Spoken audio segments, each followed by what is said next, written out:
all that you have done, Lord, and today all that you will do.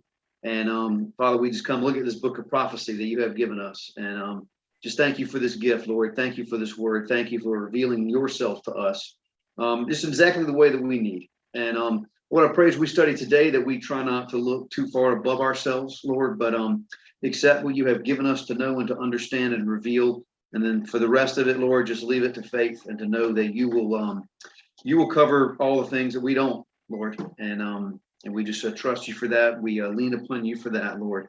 Not upon our strength, but yours, not upon our wisdom, but your wisdom. And we pray that you bless this reading of your holy word, and may the words of our mouth and the meditations of our hearts be acceptable in your sight, O Lord, our rock and our redeemer. Amen. Amen. All right.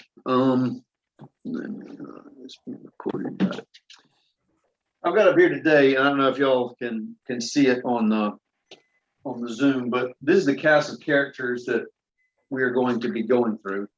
Can you read them for us? I will. If you give me a second. Jeez. You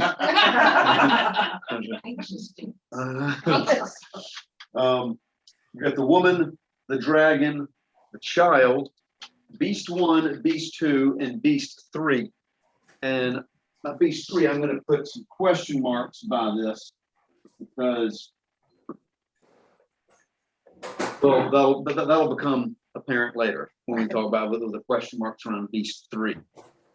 And I want to run again. This is where we're involved and engaged in a heavily symbolic book. We're watching these things that take place in heaven, and things in heaven always have their counterpart on earth, but it's not going to look the same. You know, we're going to talk about a beast, and we're pretty certain it's not going to be an actual beast. We're going to see this thing come out of the ocean with 7 heads and all that. That it's representative of something that is going to appear on earth. So again, highly symbolic nature, and again, the point of this is not to try to predict the future. It's not going to try to read into it that we're going to be able to map out the future and know when's going to happen when. That's not what the book of prophecy is for. It's not to identify the name of the beast. I don't think we're going to get that either, unless you've got some revelation that comes to you. Please let me know. And you know, it's not to definitely figure out the time this is going to happen, the year or the hour. Jesus promised us we're not going to know that. He said even he doesn't know that. He says only the Father knows that. So you're not going to figure it out. You're welcome to try, but I don't think that's going to work. What this book of prophecy is for is to give us something to look for, something to hope for, and something to prepare for. And that's the main goal of the reason he gives us the words in the books of this prophecy. And to scare us into staying good. Well, or just warn us. So, yeah. So we're going to start with the chapter 12, and that's the part that in the subtitle here in my my Bible they call it the woman and the dragon. And we're going to be seeing beginning these characters here, this woman, the dragon, and the child. We'll start thinking of who these stand for and what this means. And I'm going to start just with verse 1 to 6, and then we'll start talking about it then.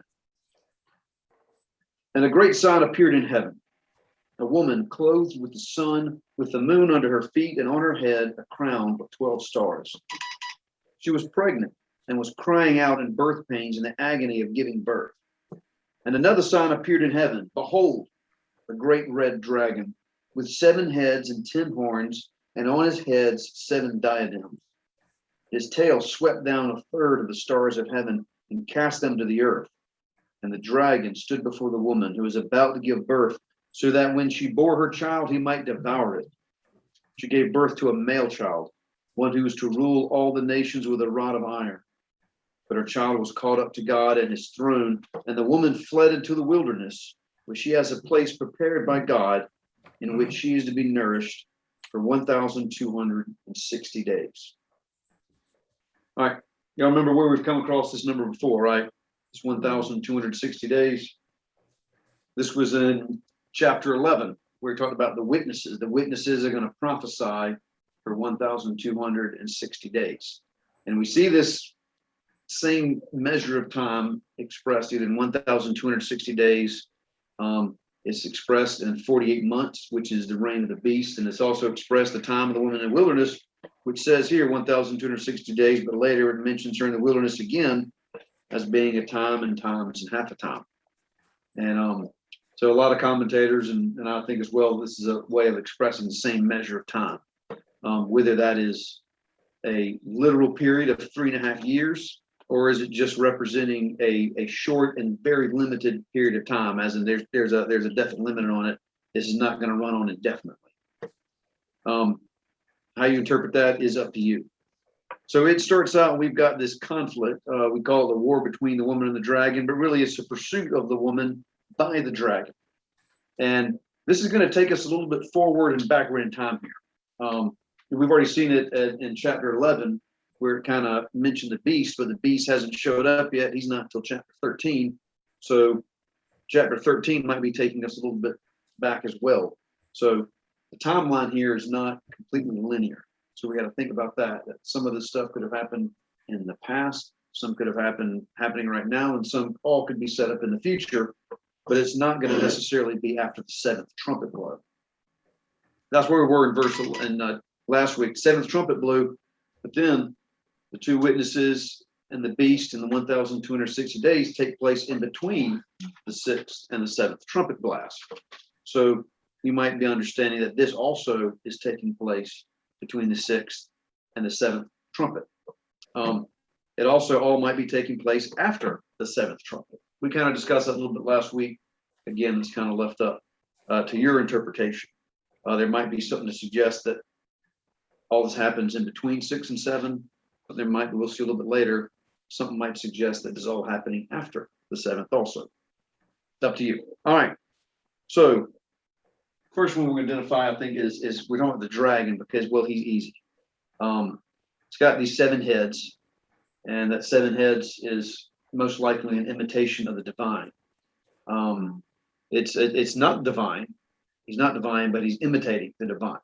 And so he's got these 7 heads, and he's got these 10 horns, and on his head 7 diadems. Now we're going to see this kind of pattern repeat over and over again throughout Satan and all these manifestations: 7 heads, 10 horns, and then a certain set of diadems. Those diadems probably represent authority.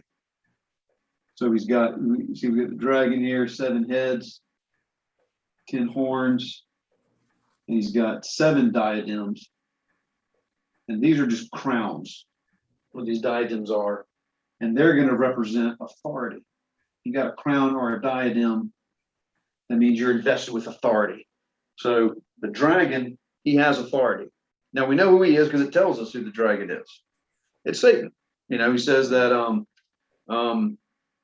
where was it? It said that it's actually verse 9. The ancient and the great dragon was thrown down, that ancient serpent who was called the devil and Satan, the deceiver of the world. So it is no mystery here. I love it in Revelation where it kind of just tells you what's going on, because we don't have to wonder about the dragon. Okay, he's the devil, he's Satan. We've got him figured out now. And so we kind of know what part he's going to play in this. The woman, however, is going to give us a little bit more difficulty. So she's got the sun for clothes. She has got the moon, I believe the moon under her feet. The moon under her feet. And she also has got a crown, but it's a crown with 12 stars.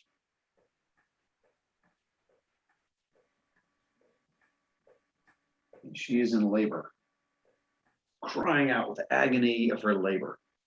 Now, what we usually get here is this woman, she's giving birth to a male child who's going to rule the nations with a rod of iron. And this dragon, so Satan is coming for this woman, and he's perched ready to devour the child up. Before he can devour the child, it says the child is taken up into heaven.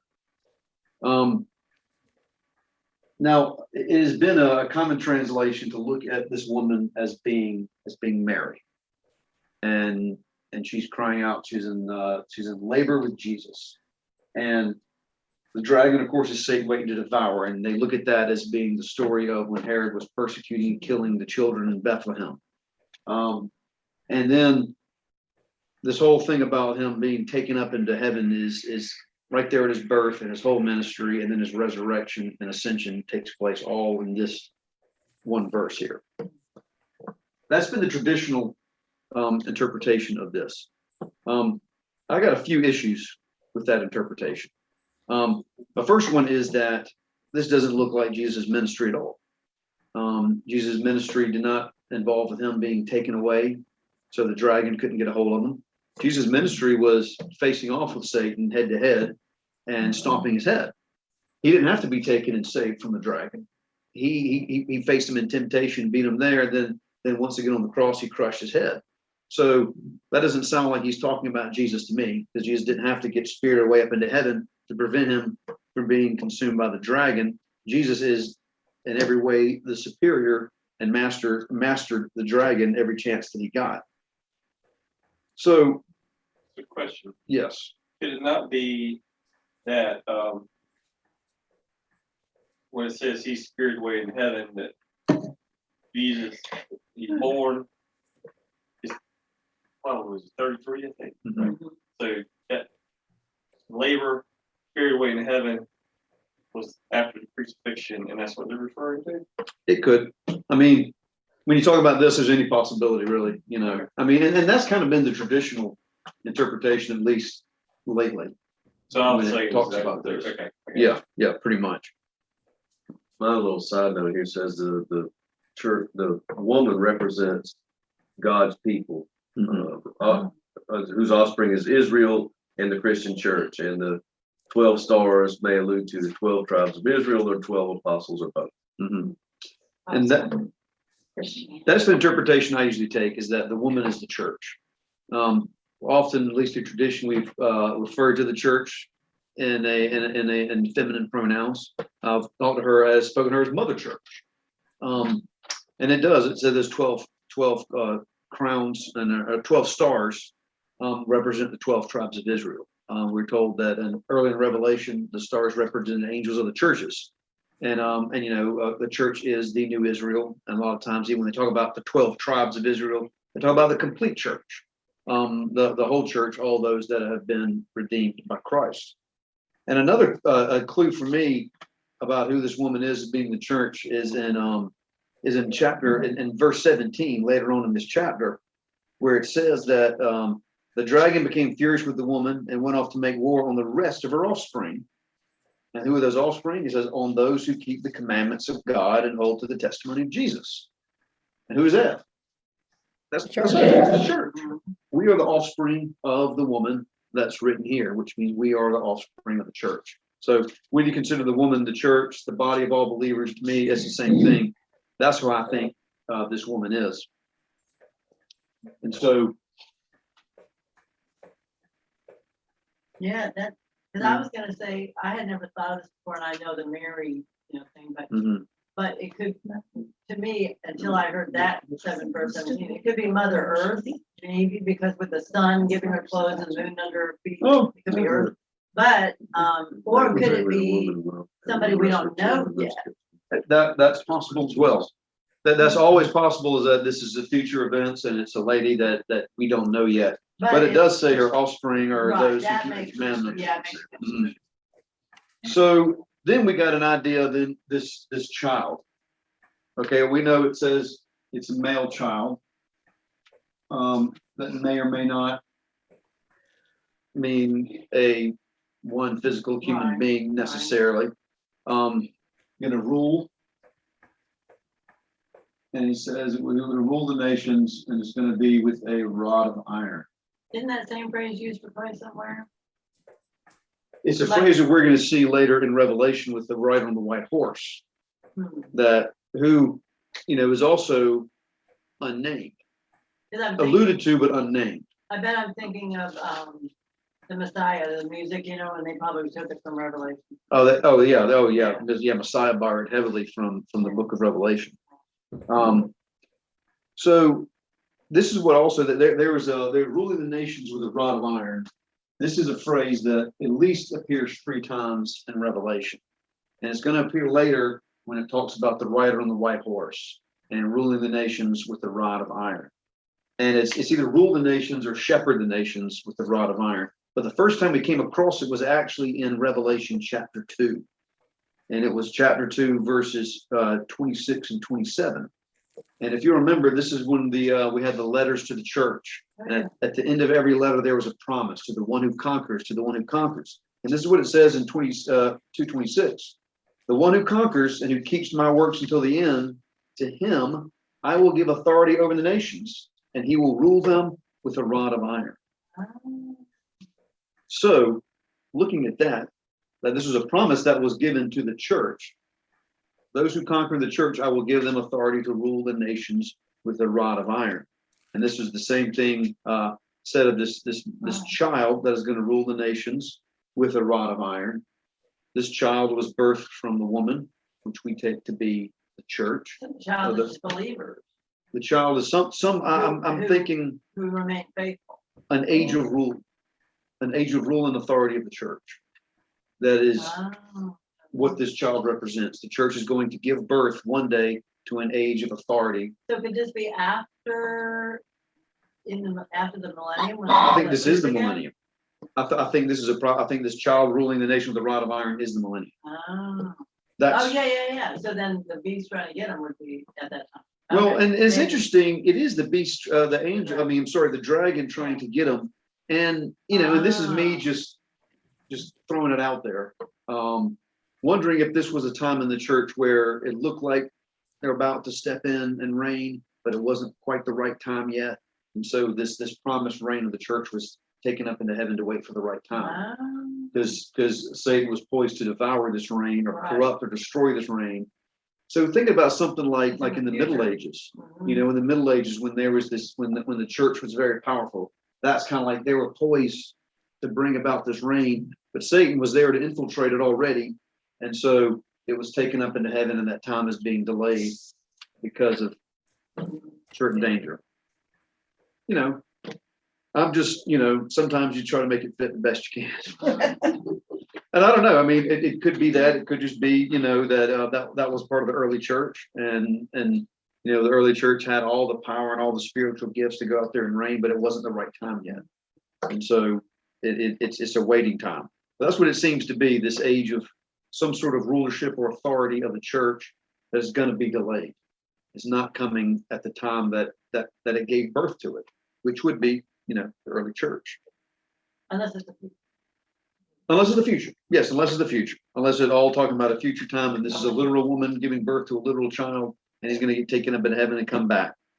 I think it's still the church. It's in the future, but it's still the church. Still the church, yeah. It could, any interpretation is you're gonna say, oh, but hold on a minute, it's gonna run into its problems. You kind of have to, some places, make it fit. Because again, you using human language, like to describe heavenly things. I think Tim, you're the one that reminds us of that he's seeing stuff that he might just not have words for, and so he's doing the best he can with the language he's got. What's the significance maybe of the rod of iron? Because I know you said it appears a few times. Mm-hmm. I can't decide if that means like strict That's what or it if sounds it means like. strength. Well, I think it means strength. Oh. When I think of because it says also it can be shepherded with a rod of iron. So it's just strong. And so it's a sign of authority that's not going to be broken. It says in an earlier that passage, it said that you will rule the nation with a rod of iron, as when earthen pots are broken in pieces. And you think of earthen pots being, well, I think it's just complete power and dominance. There's no question about it. Yeah.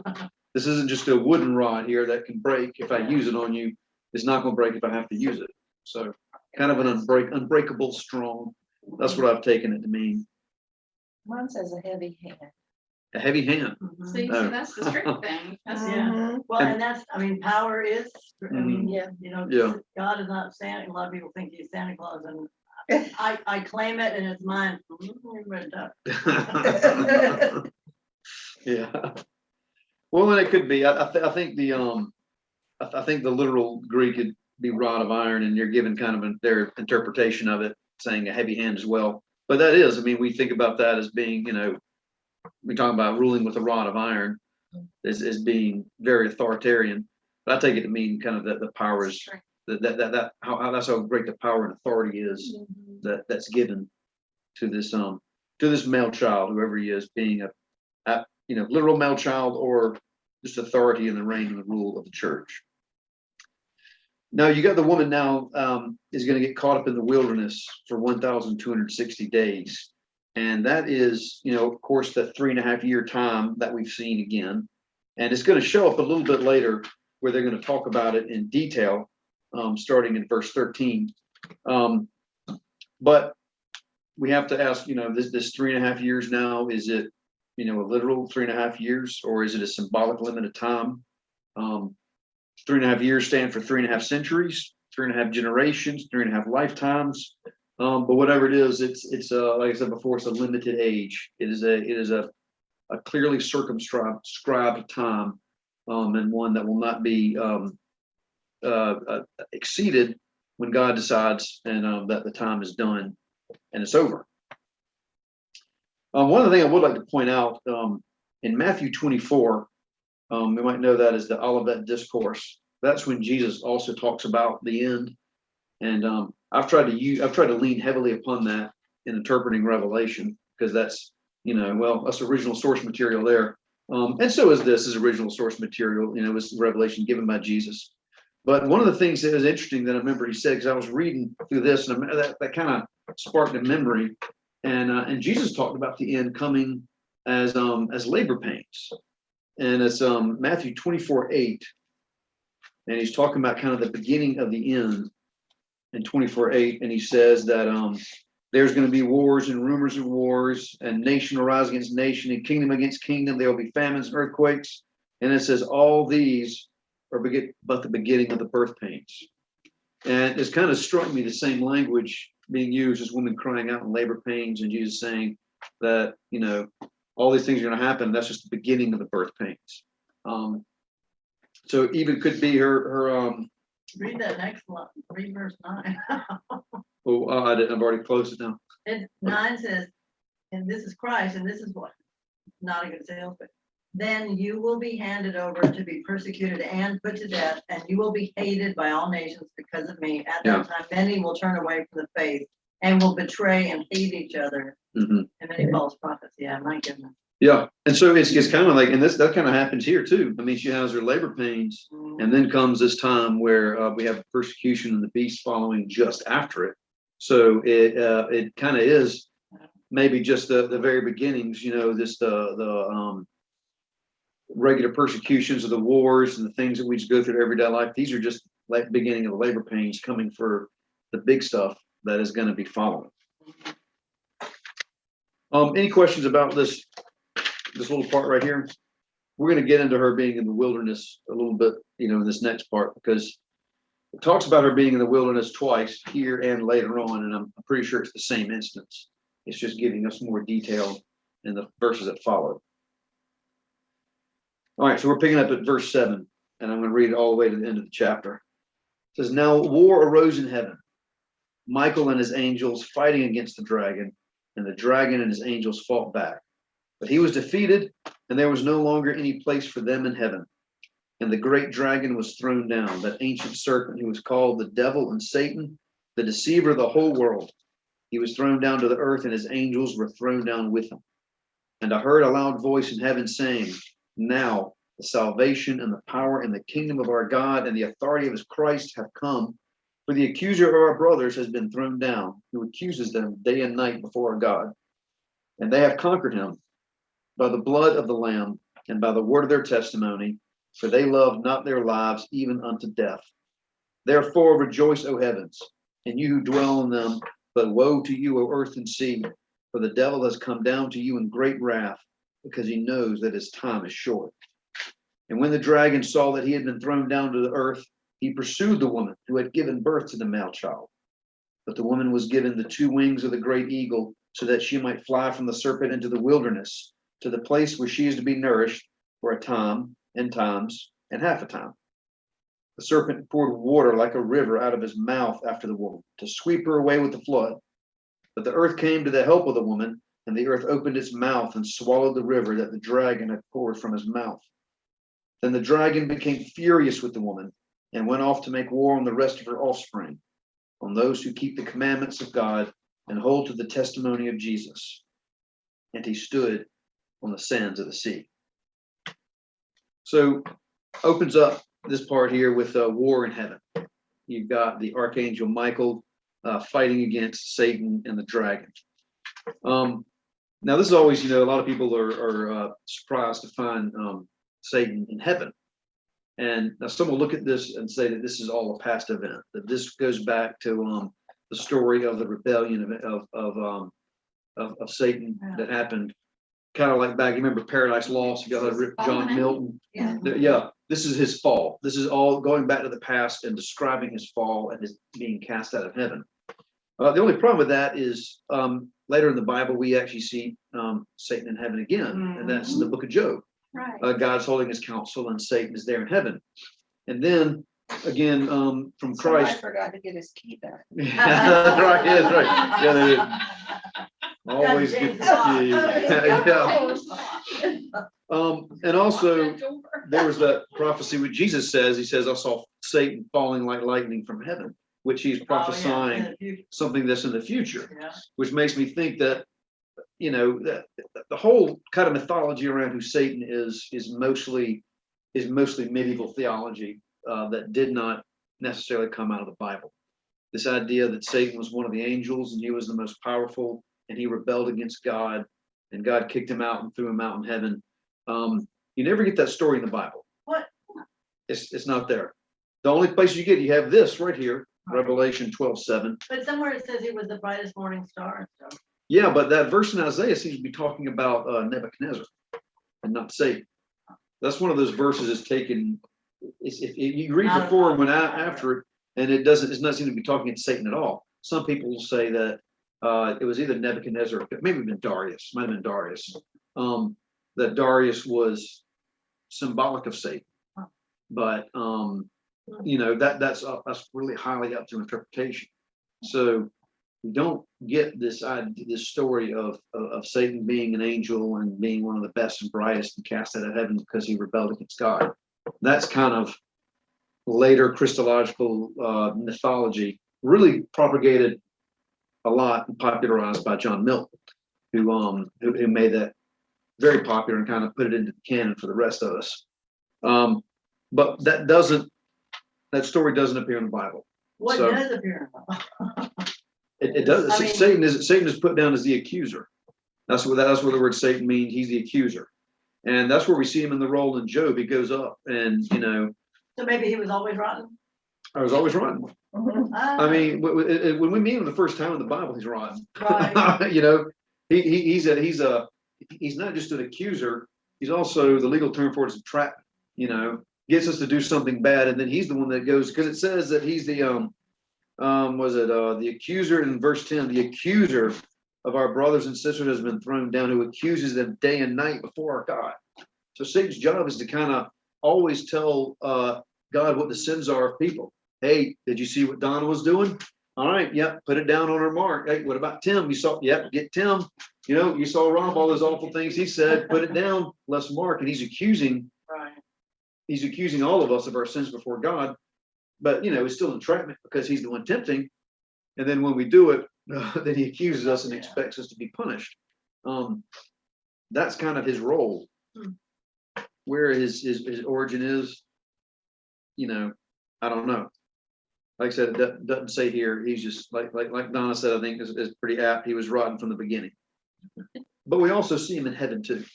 He is in the heavens. We can't mistake that for just the paradise of God and the saints. The heavens are the spiritual realm, the realm of all spirits, good, evil, or whatever else you got there. Some of those elemental spirits that Paul mentions in I think Colossians or Galatians. One of these things we just don't know much about. But evil spirits reside in the heavens as well, because that's the realm of the spirits.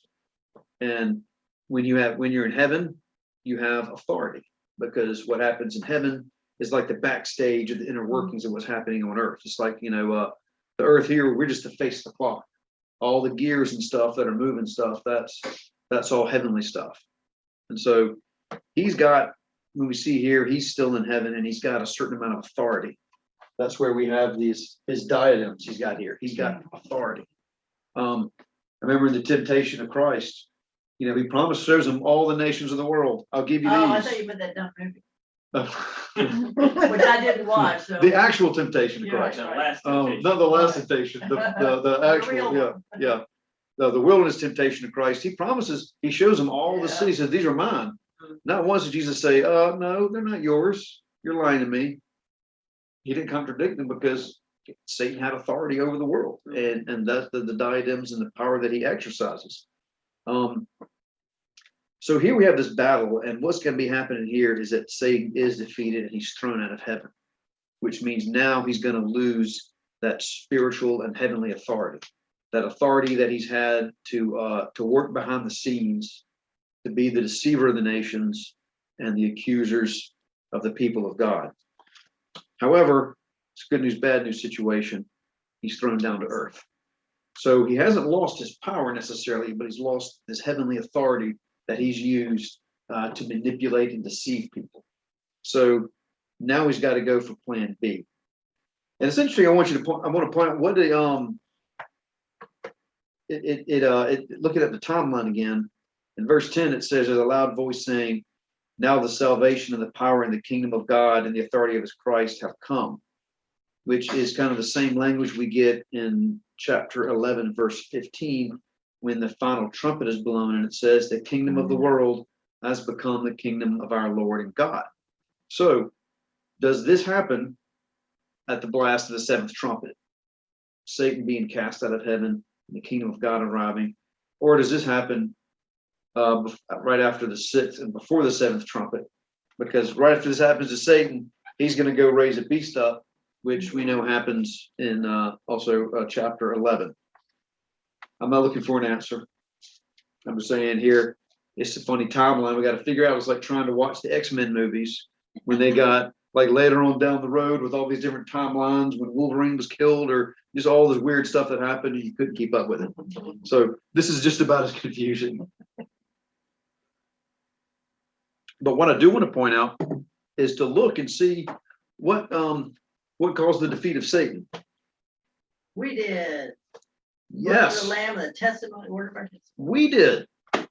We did. It says, oh yes, Michael was fighting and Michael cast him out, but it also says that in verse 11, Yeah. it talks about our brothers, which also our brothers and sisters in Christ who have been accused, and it says they have conquered him. Yeah. They have conquered him by the blood of the Lamb and by the word of their testimony, for their love not their lives even unto death. So We did not, mine says we did not shrink from death. did not shrink from death. Okay. Yeah. But this is I think this is really kind of cool, you know. Here is, you know, we I mean, of course, Michael, the God, he's doing all the kicking out and all the eviction of Satan from heaven. But there's a role that we play in this. And conquering by the blood of the Lamb, by the word of the testimony, that's keeping your faith. And not just in your belief, but in your actions and your daily lives. When you're faithful, we're actually fighting a war about kicking Satan out of heaven. And every time we're faithful, in every life that's faithful, that's one step closer that we have to kicking this accusing, deceiving authority out of heaven. So that's good. I mean, it should be encouraging to all of us, and that's good. Good inclusion to us into the into this great cosmic story and this cosmic battle that's going on, that we have, in fact, a very important role to play in. Well, and you know what I never noticed before, so nobody likes to think that we might have to not deny Christ and die. Yeah. But in this one, so in 11, it talks about how they did not shrink from death. But then 12 says, therefore rejoice, you heavens, Mhm. but woe to the earth. So really, it's better to go ahead and get killed then, because then you get in heaven rejoicing and not That's on right. the earth. That's right. We're going, uh-oh. Yes. Dang, maybe take me now. Yeah. I mean, either way, look at it, you don't want to be left on the earth No. when all this stuff goes down. Because I don't care how high your barbed wire fence is or a good security system you got, it's not gonna, you know, They'll You be can- watching you with you- your security system. you can get a compound in the woods, but they'll find you. So. Yeah. So here again, like I said, good news, bad news situation. Good news, Satan's cast out of heaven. Bad news, now he's on the earth. And so when he sees that he's on the earth, he's going to go after the woman who gave birth to the male child, which is also us, the church. And so this is then now describing a series of persecutions or pursuits of Satan by the church. It says he pursued her, and she's given these wings of an eagle. She goes to the wilderness. I think that's American. They think that could be American because also the flood in Jeremiah, it talks about if we are New Babylon, if we're Babylon, like a lot of people think, it talks about a flood. Mm-hmm. And even though God said he wouldn't do the whole earth again, but if it and the eagle could be America, and the flood could be what if it's Jeremiah, then that would be interesting. I mean, it would. I mean, and that's a possibility. But what we have is that Satan coming after the church, and then the church being protected. And the wilderness could also be a time of difficulty, a time of testing, a time of even great decline for the church. And it's going through a difficult time, but it's going to be preserved all the same in the wilderness. But he tries something else. He tries to open his mouth, and this river comes out, and the earth opens up and swallows the river. And I guess I kind of see here just a variety of strategies that Satan is using to try to persecute the church. And you think about all the ways he can. There's this outright persecution. There's trying to wipe the church away, infiltrating the church from within, trying to instill bad doctrine, trying to getting the hatred of the world towards the church, distraction and complacency through wealth and through comfort is a way the church is sometimes bad press, poverty, even like schism, when churches break up, when they start splitting. I mean, that's the way that Satan is pursuing the church. So since this kind of jumps around in time, this made me think of in the wilderness, maybe if it has anything to do with Satan trying to get us with the mark of the beast, then we can't buy or sell. We have to go to the wilderness to live. Yeah, that could be too. And I wouldn't be so bad, but considering the options, I know some people just want to live in the wilderness anyway. So, All right. So, but he realizes he can't destroy the church. The church can't be destroyed. He gives a shot at that, trying to take the church out and destroying it, but he realizes he can't do that. So now instead he's going to go after the individual believers. That again, you and I, if we're still there. And so to do so, what he's going to do is raise up two beasts with a question mark, third beast. I'll explain that in a minute. Before that, any questions about the woman and the dragon and the child and the wilderness? All right, now we're going to get to this beastly character here. And this is verse 13. I'm going to read 1 to 10 first. And I saw a beast rising out of the sea, with 10 horns and 7 heads, with 10 diadems on its horns and blasphemous names on its heads. And the beast that I saw was like a leopard. His feet were like a bear's, and his mouth was like a lion's mouth. And to it the dragon gave his power and his throne and great authority. One of its heads seemed to have a mortal wound, but its mortal wound was healed, and the whole earth marveled as they followed the beast. And they worshiped the dragon, for he had given his authority to the beast. And they worshiped the beast, saying, "Who is like the beast? Who can fight against it?" And the beast was given a mouth, uttering haughty and blasphemous words, and it was allowed to exercise authority for 42 months. It opened its mouth to utter blasphemies against God, blaspheming his name and his dwelling, that is, those who dwell in heaven. Also, it was allowed to make war on the saints and to conquer them. And authority was given it over every tribe and people and language and nation. And all who dwell on earth will worship it. Everyone whose name has not been written before the foundation of the world in the book of life of the Lamb who was slain. If anyone has an ear, let him hear. If anyone is to be taken captive, to captivity he goes. If anyone is to be slain with the sword must he be slain. Here is a call for the endurance and faith of the saints. All right, so we are with beast 1. He's got 10 horns. You see, we had 10 horns too. He also has 7 heads. But he also has 10 diadems instead of just 7 diadems. Let me see. 10 diadems is a horn. And he's got blasphemous names. And he's just uttering all kinds of blasphemy and bad words and stuff like that. And let me see, he's like a leopard. So we got this leopard-like creature. But what we got, feet like a bear, is that what it is? Yeah. Got bare feet Lion's mouth. and a lion's mouth. Is that the description there? Yeah. Okay. Not missing anything on the description? Got a wounded head.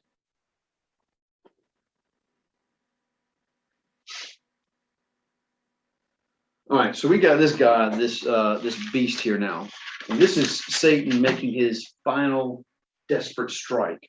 Because he knows as his time is about to end. This is his last chance. Kingdom of God is bearing down on his head, and his time is almost over. So we get this beast here, okay, and I'm pretty certain. I'll be very, very surprised if it's an act. I mean, when on physical earth there is this beast that comes out with all these heads and stuff. This is kind of, we get these, we've had descriptions like this in Revelation before, like the locust with the woman's hair and the teeth, like, with the scorpion tails. And it always seems like to me, this is my fantasy mind working again here. It's describing some demonic power, some demonic force. It looks unnatural. It looks some twisted version of nature with all these things kind of mixed in there at once. It just doesn't look right. And the beast is kind of like this too. It's like a leopard with bare feet and lion's mouth, 7 heads, and just real strange looking thing.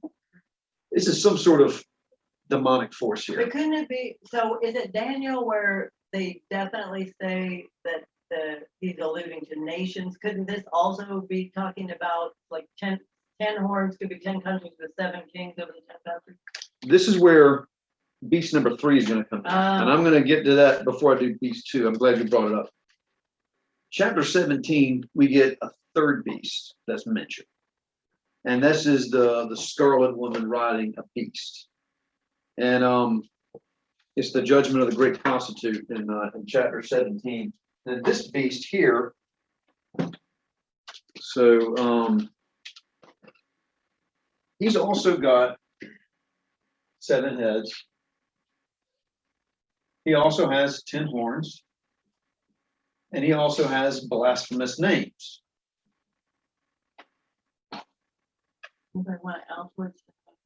Sorry. Now, I have a hard time thinking that we got 2 beasts with 7 heads, 10 horns, and blasphemous names. I kind of think that the beast he talks about in 17 is describing a little bit more of this beast that we have in chapter 13. Yeah. That's the same beast. Now, the reason why I bring him up is because it gives some explanation in chapter 17 about the beast in 17. And it is the same one that is telling us about this one. This one says the 7 heads are 7 mountains. And it also says the 7 heads, there are 7 kings.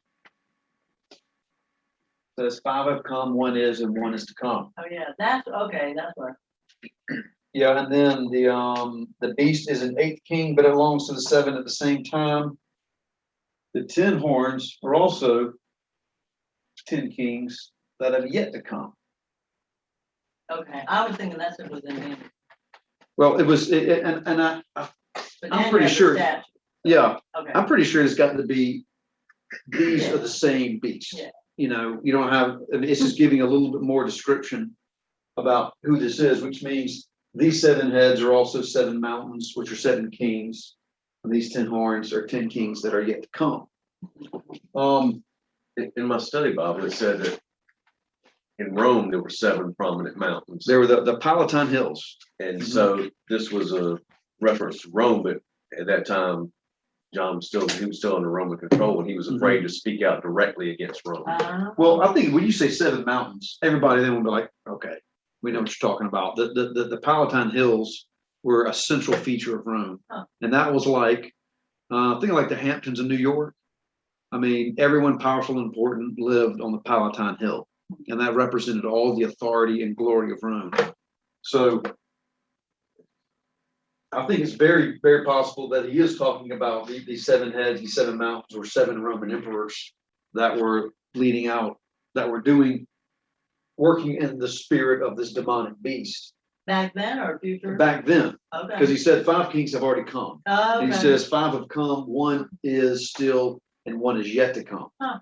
He says the beast is an 8th king, but he's also not a king, which makes me think he's the demonic spirit of Antichrist, is what we're talking about. Because he is just an imitation of Christ, and everything he does, he's just a twisted, perverse imitation of Christ.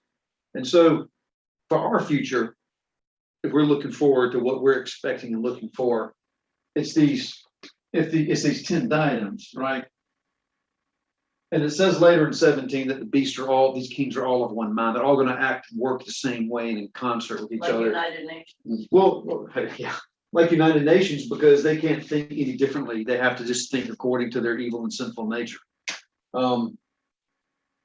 So this is talking about 10 kings that are going to come, and they're going to be just united into the spirit of Antichrist.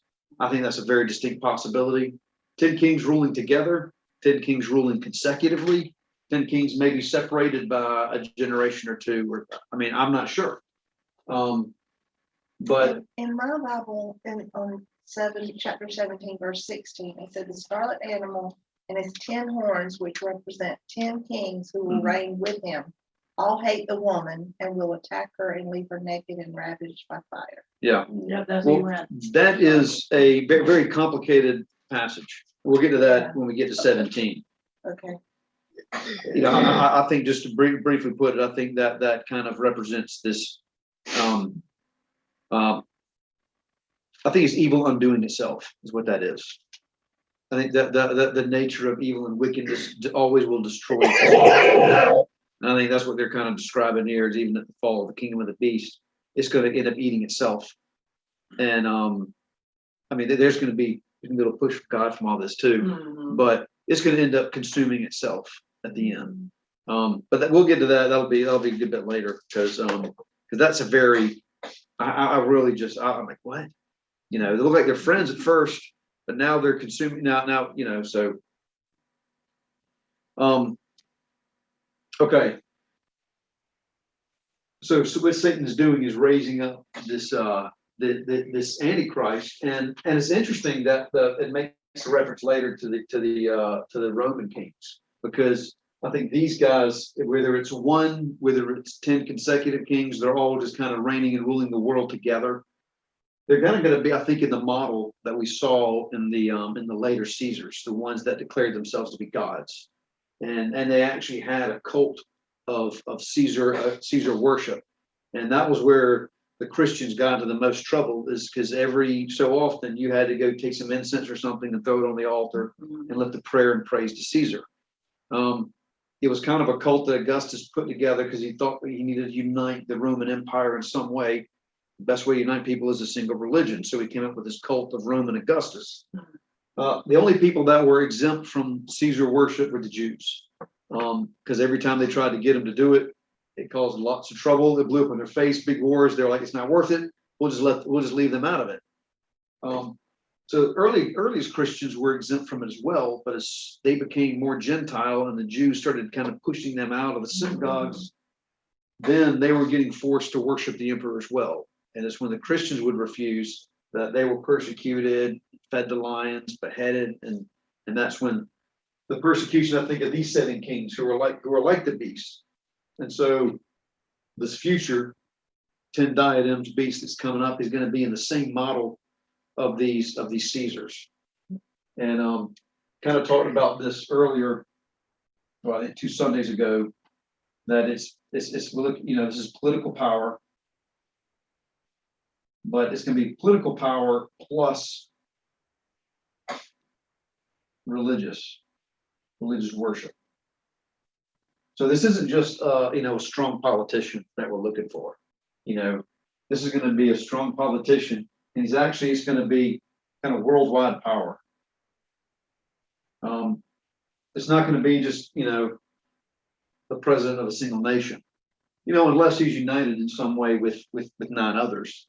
But the key here is we're looking at political power with a compulsion to religious worship.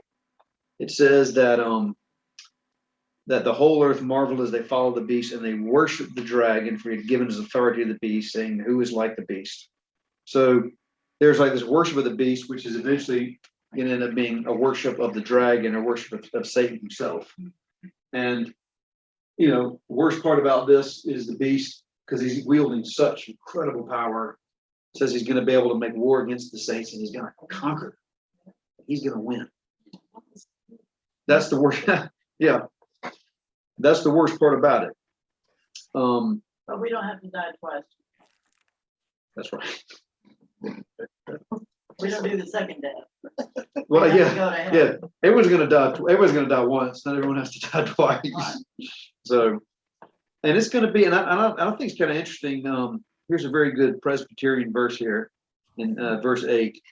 And all who dwell on the earth will worship it, everyone whose name has not been written in the book of life of the Lamb. And when was that book written? Before the foundation of the world. Before God laid the foundation of the world, they had this book written of those that would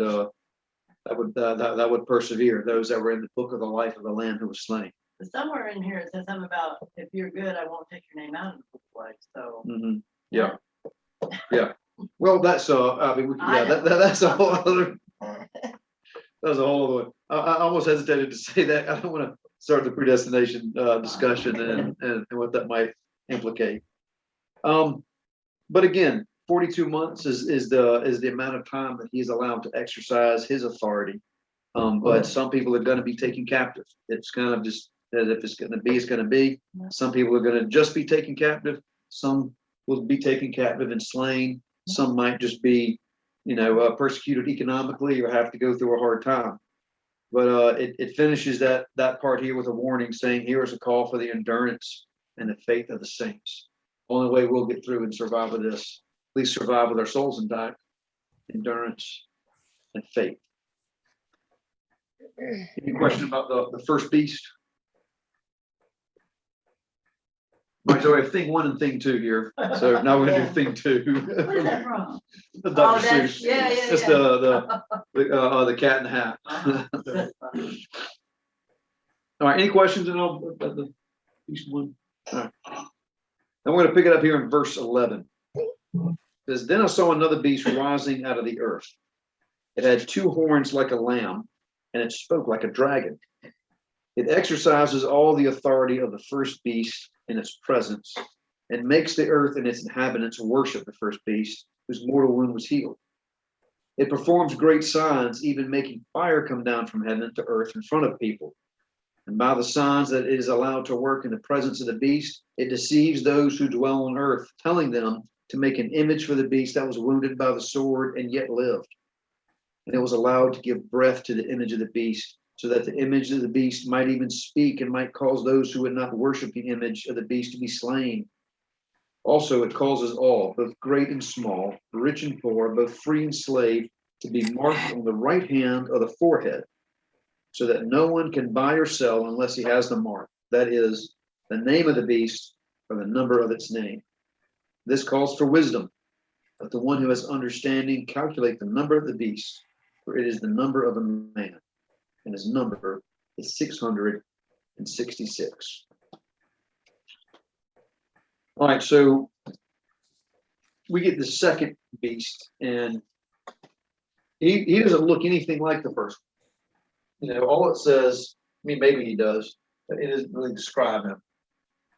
It's got 2 lamb horns, but it speaks like a dragon.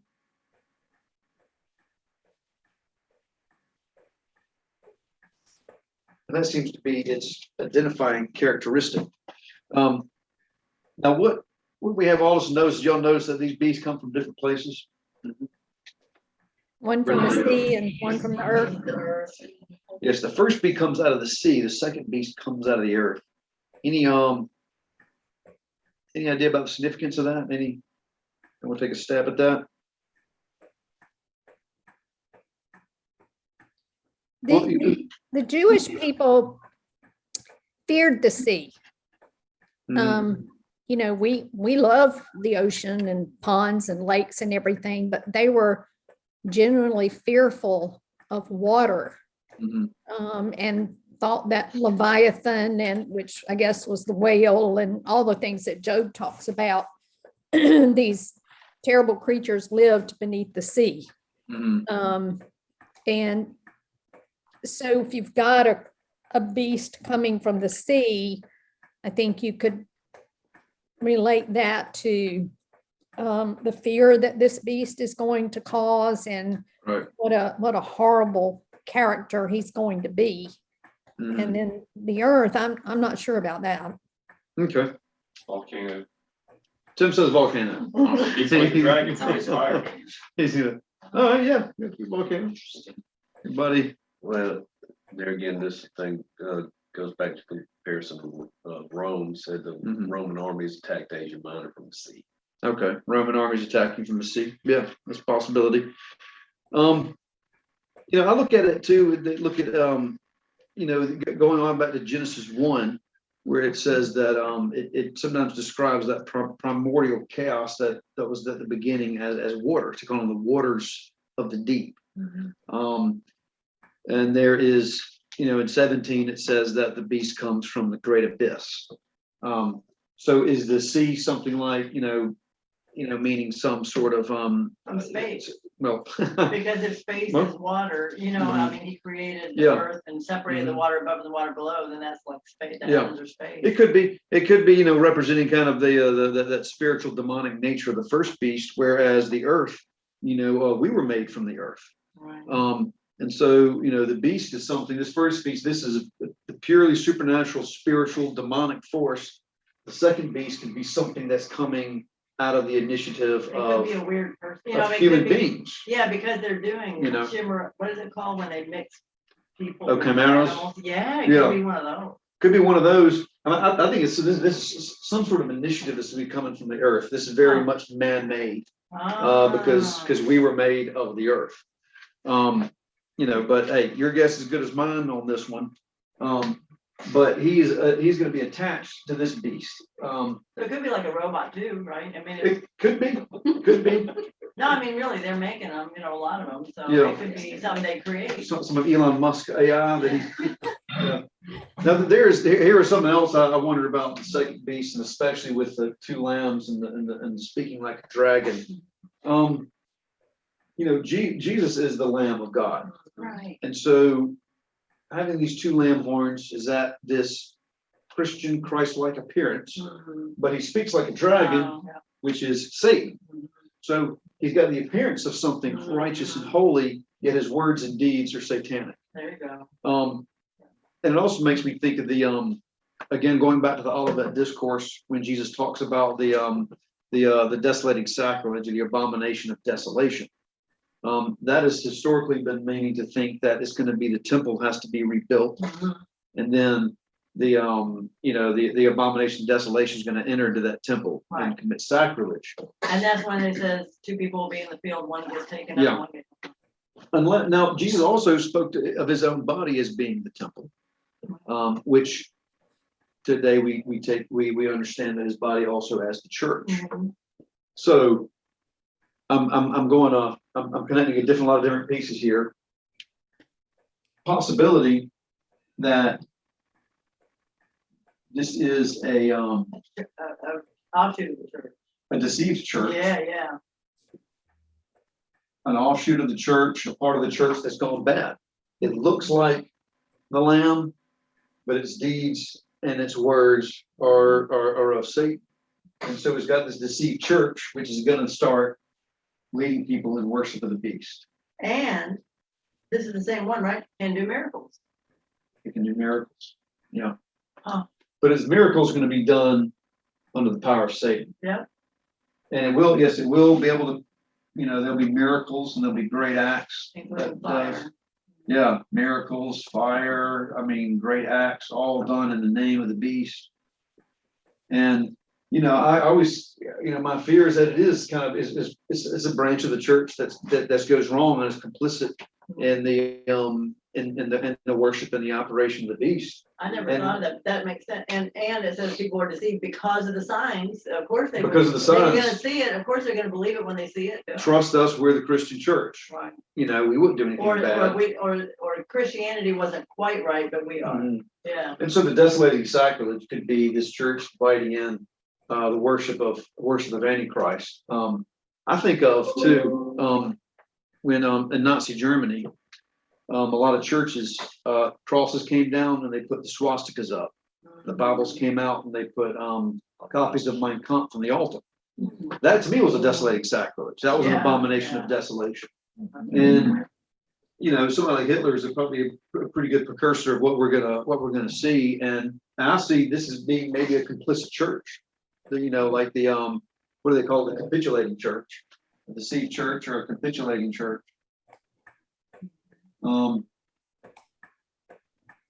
Which is to me even scarier than, you know, this is our own church perhaps turning against us. I don't know. But what it does sound like is that this is a cult of the beast. And these are the worship leaders.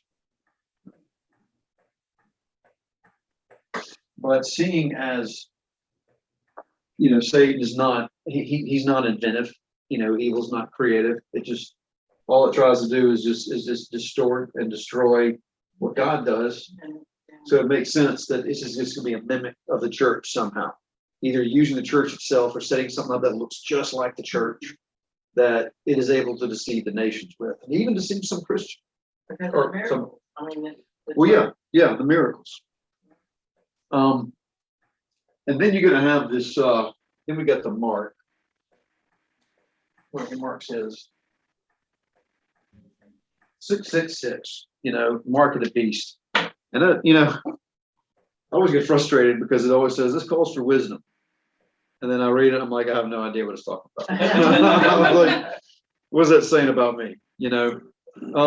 But then I'm in good company because I don't think anybody's been able to figure this out. well, I think they use that, and unless what I heard is just not true, which is Mhm. always possible. Yeah. And, you know, when you get your stuff scanned at the grocery store and that barcode that they have used 666 as either the beginning or end mark of all those barcodes, who knows? But Yeah. I mean, it would be easy to see if that's true or not. And it could just be that they did it to be whatever, and it doesn't have any significance. Or it Just could have being significance. antagonistic. Well, because they scanned everything, they could just make us get a barcode if it has it on. Right. Yeah. Rob, Yes. Rob, can I share just a little bit of levity? Yeah. Yeah. And my mother bought a house in Orangeburg, and the house number was 666. And the couple that she bought the house from would never put the number on the front door. Oh, And yeah. my mother was a real unique individual. And Mhm. she said, I ain't afraid of no devil. She put those numbers right on that front door and proudly lived at 666 Highland Street for a number of years.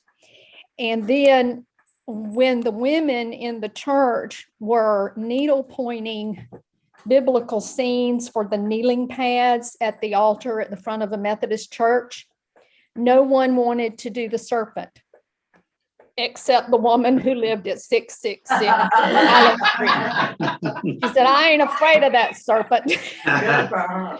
Well, But- she's and- braver and than I then- was. I don't know if I could live at 666. I know. I'm not And sure if I then- got and the then guts for when that. she moved, the man who bought the house approached the city and had the number changed to 668. Right. I'm surprised it lasted that long, actually. I'm surprised the person before him didn't have it changed. That is, Well, they just didn't put it up. They didn't. oh, they put the didn't put it up. number. That's right. Yeah, Yeah. yeah. Where do you live? I can't tell you. That's right. Yeah, I can't tell you where I live. Well, I can't tell you that my mother was always an angel, but she was a strong Christian woman. Sounds So- like it, yeah. Yeah. Where's your address? I'm next to 664. The house next to 664. Well, I'm gonna pull up the, I'm not doing, I don't even not know this will necessarily help us, but I'm gonna pull up to the name in Greek, because in Greek, the number is not, we don't say 666. although it does have some of the same kind of cadence to it. My little side note here says 7 being the number of completion and perfection, 666 is imperfection in triplicate. Yeah. Oh, interesting. Mine also has some manuscripts read 616. Some they do. That one.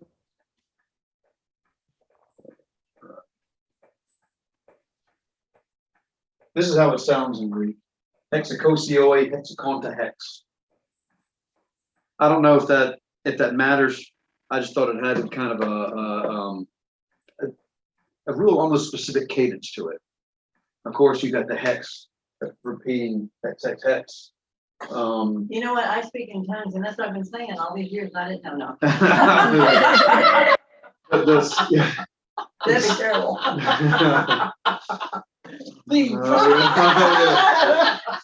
But yeah, the number is hexakosioi, hexaconta hex. I've heard stuff like I have heard that, yeah, that the number is, the number of incompleteness as representing God's completeness. I've also heard that there was this numbering system back then, and that everybody knew how to use this numbering system. I've even seen some of the systems. I don't know if I guess maybe. Well, what would it still mean, though? That's the thing. Well, that's what I want to know. I think there's certain Hebrew letters that have associations with numbers, Oh, yeah, right. and you can look up. There was this popular one at the time. I can't remember the name of it right now, but there was a type of numbering system, and they gave you a few combinations that would equal 666. One of them Nero, wasn't it? One of them was Nero. Nero was, yeah, he was one of the number systems. I think Obama was. They did say so, but I don't know how they got there. Well, yeah, you can come up with any. I'm sure some people said thinking about Trump. Well, I'm sure they did. You can make any number system, make anybody's name Right. equal Yeah, 666 yeah. if you do it the right way. Just a little algebra, you can break it down. But there was one in particular that was like an ancient one they used that the Jews used then. And supposedly, if they would get someone's name, they would write the numbers out and calculate them. And so if we were to do that to every single leader and one popped up 666 under this number system, that potentially could be the beast. The only objection I kind of have to that is that how did this not get to us? This has been a very important book from the very beginning. It's been very influential and very much argued over. You'd have thought something as important as how to figure out the number of the beast would be something that was passed down from generation to generation. We have an unbroken line of communication going all the way back to Jesus, to the apostles in the church. How come this didn't get passed down to us as well? Well, maybe we're not supposed to know, or maybe that number system, that's not what he means by the number system. I don't know. So yeah. I don't think this is in the Bible, but I wonder, that's what I'm asking. In a lot of the literature that you hear about the Antichrist, I remember hearing that it's going to be, certain characteristics of a human leader, like speak wild languages, but that's not in here, is it? There's nothing that says it's even a human, right? If not a single person. Yeah, no, it doesn't. Except for when we have the number of the beast is the number of a man. Yeah. So it's going to be manifest somehow in mortal human beings, whether it be the 10 kings or one person. And where? Oh, yeah, okay. And the way that I've interpreted this, again, this is my interpretation, is the beast himself that we see is the spirit of Antichrist. And there are going to be 10 kings, maybe united in this cultic worship, maybe led by a capitulating or deceived church, or maybe by another one. The beast could be an idol that they all worship, a spirit that they all worship, a corrupted form of Jesus that they're worshiping. But they're using that to enforce their political power and their will on the world. What we get here and why they're showing us this is again, John showing us backstage. He's saying, this is not the way it's going to look to the world. So the world's going to look completely different. But John's saying, I'm going to show you what's happening really, so you know what's going to happen. This is nothing but a beast.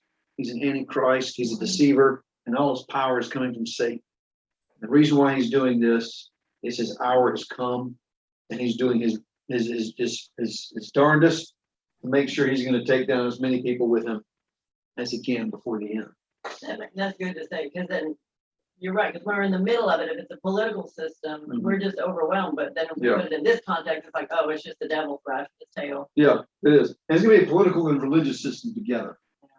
That's the kind of the key to identifying. There's going to be political power along with demanding religious worship. They're going to try to make us worship this political power along with a cult or a corrupted church that's gonna be leading the worship. Now, the number here, I doubt it's gonna actually be the number 666. Maybe it is. Maybe this is, this is probably some kind of code. I'm hoping if I'm alive during that I'll be able to point it out and identify it very, very easily. And I think most of us will. It says it's called for wisdom, and some of these things are hidden. So we're not going to know it ahead of time, but it's also kind of hidden like this. So unbelievers can't figure out either. It's being hidden from them. It's got to be read through the eyes of faith. And then when it is, I think we'll be able to figure it out when the time comes.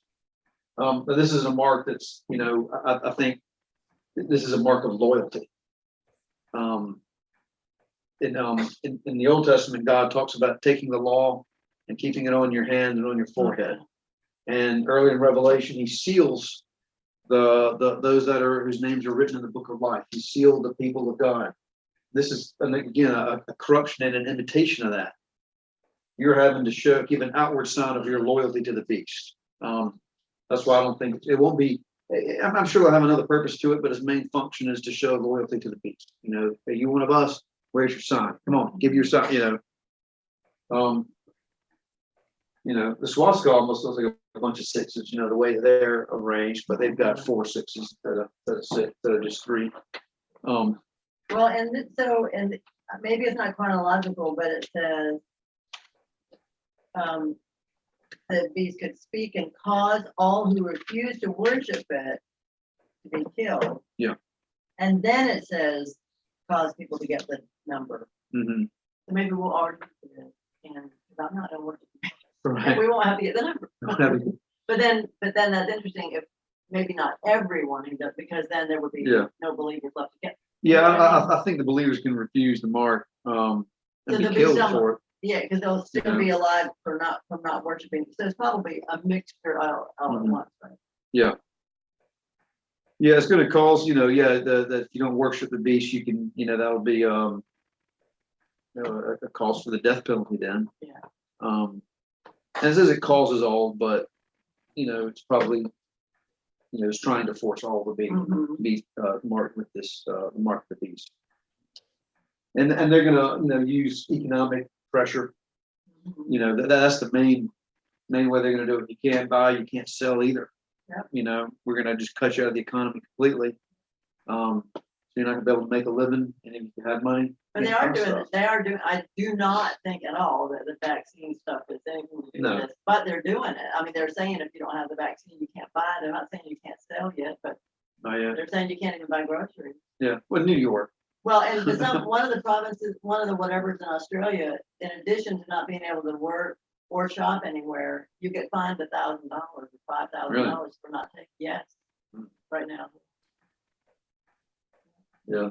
I mean, what's the difference between that and forcing people to do it? I don't know what the difference is with that. So, but it's going to be like that. But think of vaccine mandates, on steroids. Yeah. So there's no going to be just fine. It's you're cut out completely, and someone's even killed for not doing it. And it's probably going to escalate to what will happen. It won't start out that way, just like the government said, we'll let you have the vaccine willingly, as long as you do it willingly.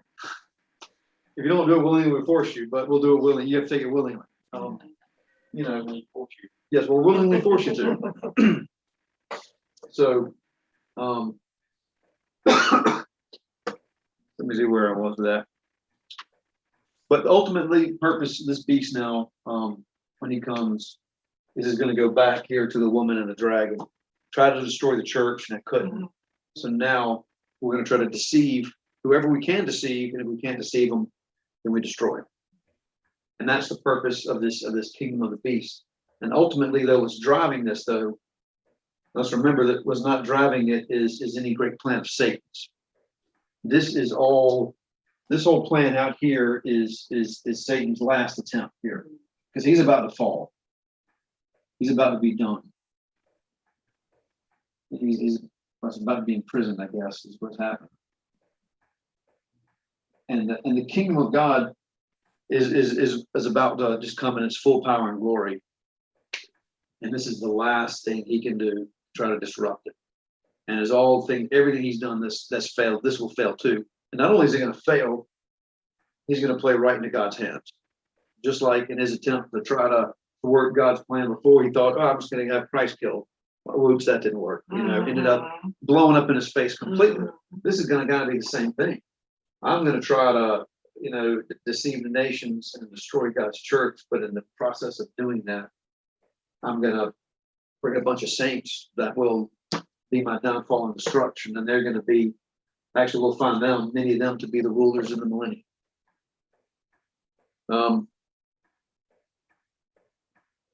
But also remember, again, 3.5 years, this kingdom is limited. It's got boundaries on it. It's not indefinite. It's got a beginning and it's going to have an end, and it's not going to be that long. Although if you're in it 3.5 years, it's probably going to make a long time. If we're in month 2 and we got 46 months to go, but it is limited, especially if you look at when you're looking at times in Revelation. 3.5 years, the reign of the beast. The reign of Christ is 1,000 years. It was very short and brief to the great and wonderful reign that Christ is going to have. All right. Well, I think I've made my head hurt enough. I don't know if I've stuffed enough in yours for tonight.